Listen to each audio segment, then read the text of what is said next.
Selamat datang di MA 2151, Simulasi dan Komputasi Matematika. Bersama saya, Prita Triana Putri. Pada hari ini kita akan mempelajari bab 3 mengenai gerak dan juga gaya ya. Nah, pada bab ini kita akan fokus untuk mendiskusikan terjun payung.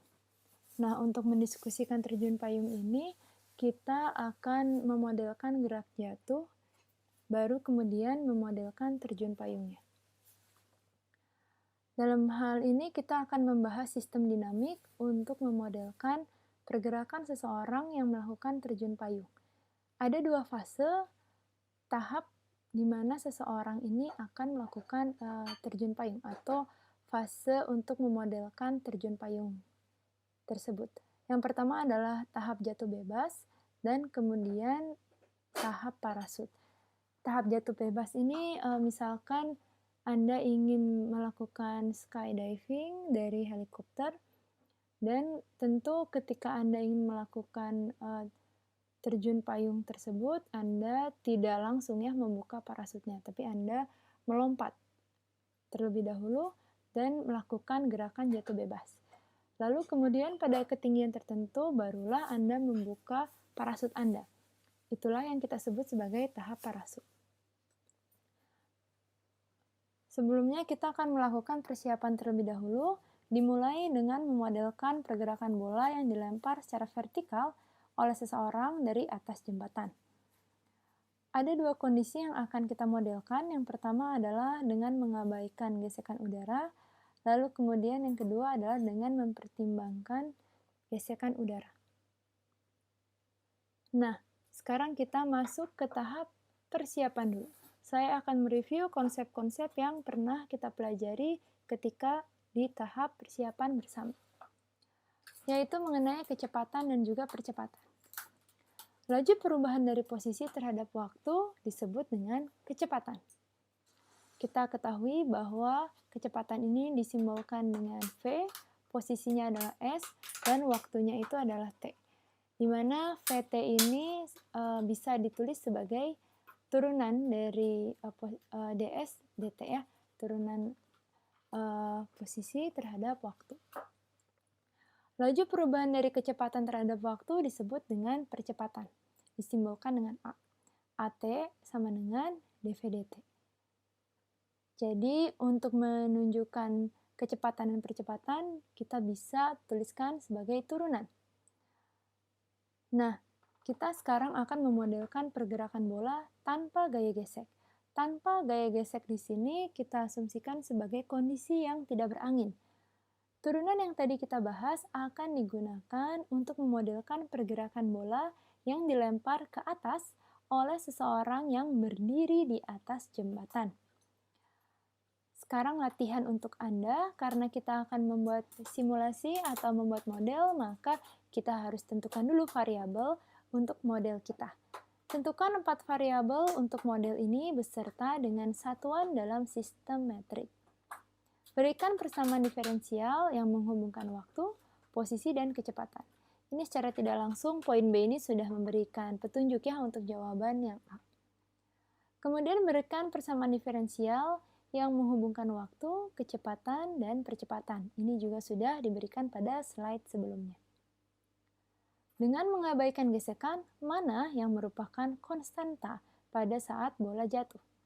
Apakah waktu, apakah jarak, kecepatan, atau percepatan? Setelah Anda menjawab pertanyaan-pertanyaan tersebut, maka kita mulai masuk ke diagram model. Di sini ada posisi, ya. Posisi ini dipengaruhi oleh perubahan posisi, ya, tentu saja. Dan perubahan posisi ini dipengaruhi oleh kecepatan. Kecepatan dipengaruhi oleh perubahan kecepatan, di mana perubahan kecepatan di sini dipengaruhi oleh gaya gravitasi. Percepatan gravitasi. Nah, jadi dari diagram di sini Anda juga sudah bisa lihat ya bahwa konstantanya ada di mana. Seperti itu ya. Nah, jadi seperti yang pernah kita bahas di bab sebelumnya, yaitu bab 2, tanda panah yang ada di sini mempengaruhi kondisi ya pada flow atau pada stok. Dalam hal ini di sini stoknya atau boxnya ya berupa kecepatan, di sini boxnya atau stoknya berupa posisi.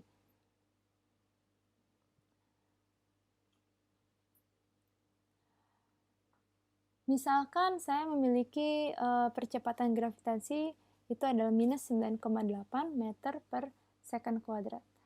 Kecepatan awalnya adalah 15 meter per second dan posisi awalnya adalah 11 meter, di mana 11 meter ini menunjukkan tinggi dari jembatan.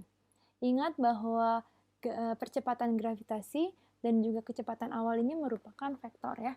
Sedangkan nanti kita pelajari laju atau speednya dari kecepatan ini berupa skalar. Di sini adalah diagram untuk gerak melempar bolanya. Di sini Anda lihat ada ketinggian 11 meter, bolanya kemudian dilempar dan akhirnya menuju ke suatu ini ya, menuju ke tanah ya, akhirnya jatuh ke tanah.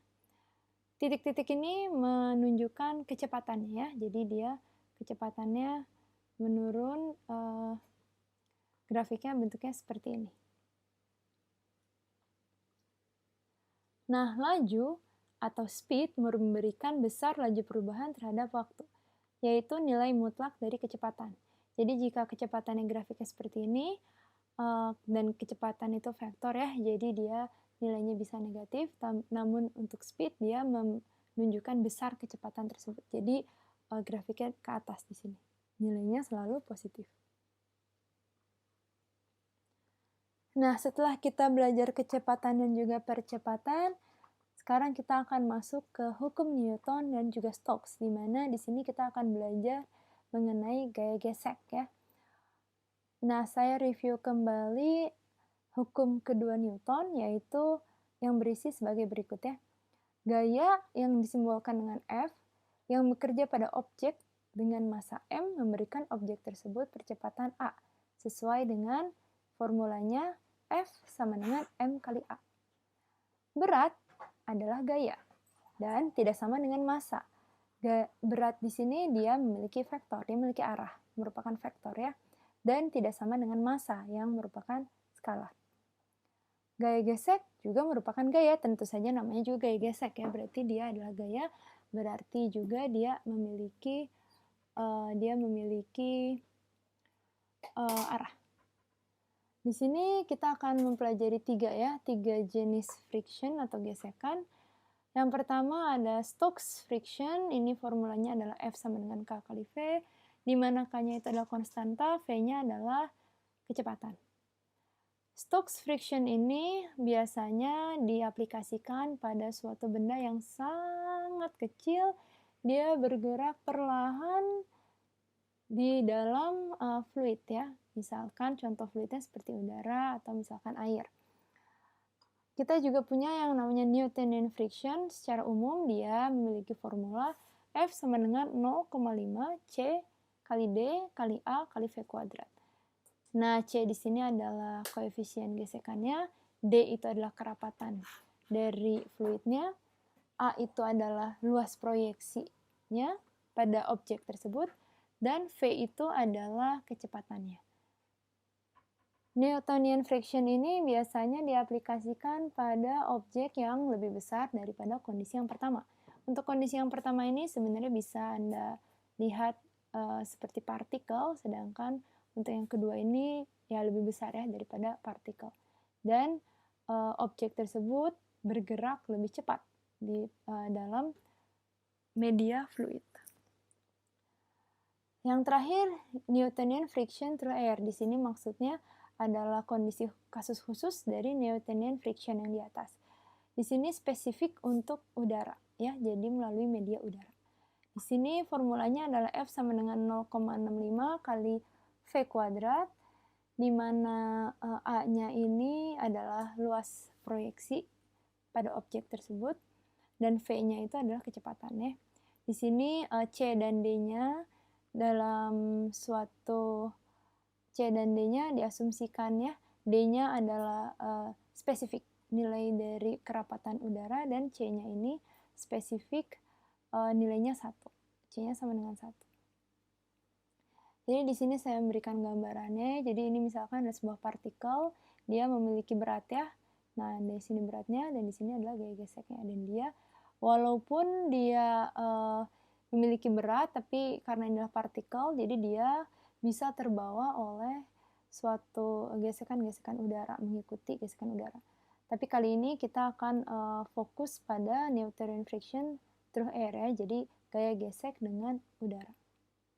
Ingat bahwa formulanya adalah F sama dengan 0,65 kali A kali V kuadrat. Kita akan membangun model ya dari objek yang jatuh dalam udara. Oke. Daftarkan semua gaya yang bekerja pada objek. Berikan variabel input untuk menghitung gaya gesek dengan udara. Berikan formula untuk gaya gesek dengan udara. V-nya menyatakan kecepatan, A-nya menyatakan luas daerah proyeksi. D-nya kemudian berikan formula untuk berat objek, dengan G adalah percepatan gravitasi dan M-nya adalah massa objek. Ya, jadi silahkan Anda ini, lalu kemudian berikutnya berikan formula untuk percepatan objek dengan F adalah total gaya pada objek. Total objek ini adalah berat dan juga gaya gesek udara. Serta M-nya itu adalah massa objek. Ya, jadi berikan formula untuk percepatan objek. Dengan menggunakan F sebagai total gayanya adalah berat dan gaya gesek. Nah, setelah Anda berhasil untuk menjawab pertanyaan-pertanyaan ini, maka kita mulai dengan memodelkan persamaan beda. Saya akan melis semua yang sudah kita miliki.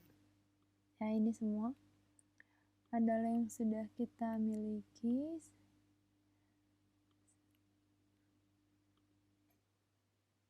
Oke, jadi kita mengasumsikan objek tersebut memiliki massa setengah kilo. Ya, kemudian percepatan gravitasinya adalah minus 9,8. Beratnya adalah massa dikali dengan gravitasi. Kemudian radiusnya itu atau jari-jarinya 0,05 meter. Luasnya itu asumsi lingkarannya, jadi kita punya 3,14 kali jari-jari kuadrat. Lalu air friction-nya, nah di sini nih, air friction-nya sama dengan minus 0,65 dikali dengan projected area atau A dikali dengan V dikali dengan absolute value dari V ya. Nah, jadi ini adalah lajunya. Nah, di sini Anda harus hati-hati karena seperti yang tadi saya katakan pada slide sebelumnya bahwa air friction ini sebenarnya bisa dilihat sebagai atau bisa dihitung sebagai 0,65 dikali dengan A dikali dengan V kuadrat. Tapi sekarang air friction-nya ini bentuknya adalah minus 0,65 dikali dengan A dikali dengan V dikalikan dengan nilai mutlak dari kecepatan itu. Nah, kenapa air friction-nya ini memiliki formula seperti ini? Silahkan Anda pikirkan. Sebagai petunjuk, Anda bisa baca di buku Shiflet, di situ ada penjelasannya. Dan tentu ketika kelas pun kita bisa mendiskusikan hal tersebut ya. Kenapa air friction ini memiliki formula seperti ini. Kemudian saya punya total force. Total force ini seperti yang sudah diberikan pada slide sebelumnya, yaitu berat ditambah dengan air friction. Kemudian percepatan ini adalah F per M. Ya, total force dibagi dengan massa. Change in velocity adalah akselerasi atau percepatan. Change in position adalah kecepatan. Dan laju atau speed adalah absolute value dari kecepatannya atau nilai mutlak dari kecepatan. Karena kita sedang berbicara jatuh bebas, maka kecepatan awalnya adalah 0. Sekarang kita akan membuat persamaan bedanya. Vt ini sama dengan Vt minus delta T ditambah dengan change in velocity dikali dengan delta T. Kemudian untuk posisi awalnya kita punya 400 meter, dan posisi saat T-nya adalah posisi T minus delta T ditambah dengan change in position dikali dengan delta T. Ini ada diagramnya, di sini ada posisi ya. Jadi kita mungkin bahas satu-satu, dilihat dari sini ya. Jadi kita punya mulai dari massa. Massa ini merupakan konstanta ya. Jadi kita juga punya di sini akselerasinya. Kemudian kita punya berat di sini, di mana berat ini dipengaruhi oleh oleh percepatan gravitasi. Kemudian radiusnya itu 0,05 meter ya, sebuah konstanta. Lalu luasnya dipengaruhi oleh diameternya ya. Jadi Anda cara melihatnya satu-satu ya dari sini, satu-satu dari sini kita runut untuk melihat ke diagramnya. Kemudian kita punya di sini air friction ya. Air friction ini adalah minus 0,65 dikali dengan projected area dikali dengan velocity. Nah, velocity-nya di sini dan absolute dari velocity-nya. Ya. Jadi kita punya ini, kemudian total force itu adalah air friction ditambah dengan weight, ya, seperti ini. Kemudian acceleration atau percepatan dipengaruhi oleh total force dan juga massa. Nah, kemudian change in velocity ini tiada lain adalah nilai dari ini,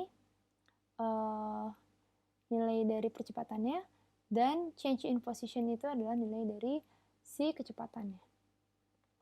Speed-nya adalah laju, jadi absolute dari velocity ya. Jadi cara membuat modelnya ini adalah Anda menuliskan ini semua. Jadi variabelnya ya dibuat semuanya, kotaknya yang menunjukkan posisi dan juga kecepatan, bentuk elipsnya yang menunjukkan turunannya, dan kemudian lingkaran ini yang menunjukkan konstanta atau formulanya ya. Jadi setelah dibuat baru Anda melihat bagian yang ini, yang model persamaan bedanya ini, baru kemudian Anda melakukan menuliskan panah-panahnya ya. Seperti itu. Nah, pada kecepatan akhir, manakah yang menyatakan hubungan antara berat dan juga air friction? Jadi kita lihat diagram ini. Apakah beratnya lebih kecil daripada air friction? Apakah beratnya sama dengan air friction? Atau beratnya justru lebih besar daripada air friction ya? Kita lihat yang hitam ini menunjukkan posisi, yang biru ini menunjukkan laju ya, speednya. Nah, setelah kita selesai membuat model untuk jatuh bebas, kita tinggal memodifikasi model tersebut untuk terjun payung. Sebelumnya kita akan membuat ini dulu ya, menjawab pertanyaan-pertanyaan untuk memodelkan terjun payung tersebut, dimulai dengan berikan fase gerak jatuh dalam simulasi terjun payung. Lalu variabel mana saja yang dapat mengakibatkan perubahan fase? Apakah percepatan, apakah massa, posisi, kecepatan, atau berat? Variabel manakah yang nilainya berubah pada saat pembukaan parasut? Apakah percepatan gravitasi, massa, luas, proyeksi, objek tersebut, atau berat?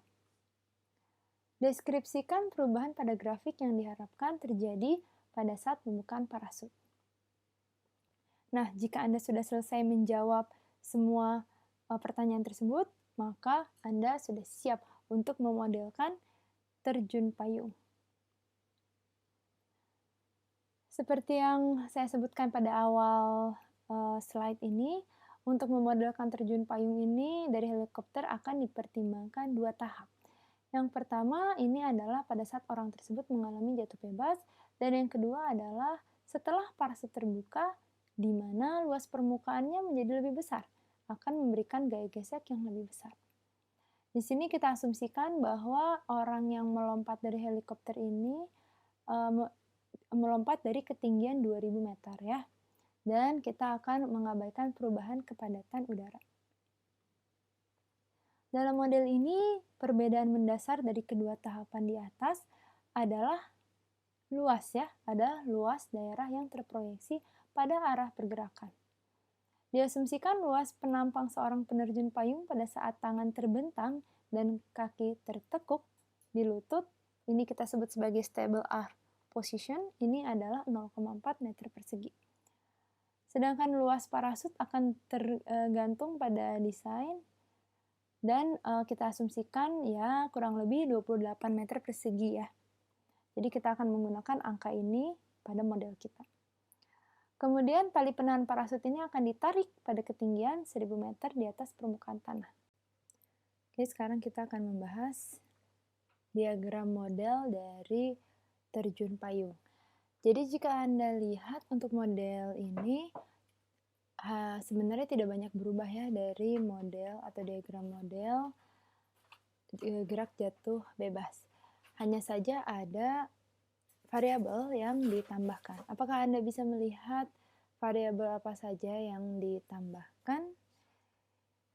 Ya, jadi di sini lingkaran yang warnanya biru ya, ini adalah variabel yang ditambahkan atau ya yang variabel yang kondisinya ditambahkan pada diagram model ini.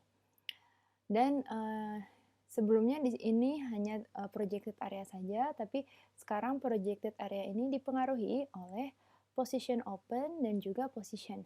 Nah, yang terjadi pada area ini adalah sebagai berikutnya. Jika posisinya lebih besar daripada position open, maka projected area-nya itu adalah 0,4. Tapi jika posisinya kurang dari position open, maka projected area-nya ini adalah 28. Jadi di sini yang kita lihat adalah posisi ini kan sebenarnya dari ketinggian di helikopter sampai ke tanah ya. Jadi tanahnya itu adalah nilainya 0, sehingga ketika posisinya masih lebih tinggi daripada position open, dalam hal ini kita mengasumsikan position open-nya itu adalah 1000, maka dan position di ini adalah 2000 ya kalau tidak salah, maka dia nilainya tetap 0,4. Tapi jika sudah mulai mendekati tanah, dalam hal ini position open-nya itu adalah 1000, jadi jika lebih kecil dari 1000, misalkan 900 meter, maka sudah parasutnya sudah dibuka ya. Jadi kita punya luas penampangnya adalah 28. Hasil simulasinya misalkan seperti ini ya, di mana yang hitamnya ini merepresentasikan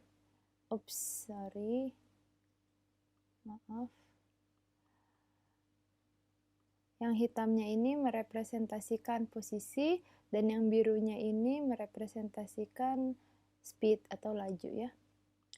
Nah, kemudian pertanyaannya adalah bagaimana kecepatan akhir dari penerjun payung yang menggulung badan seperti bola dengan penerjun yang sama tetapi dalam posisi stable arch. Stable arch itu yang dia menekuk lututnya dan melebarkan tangannya ya.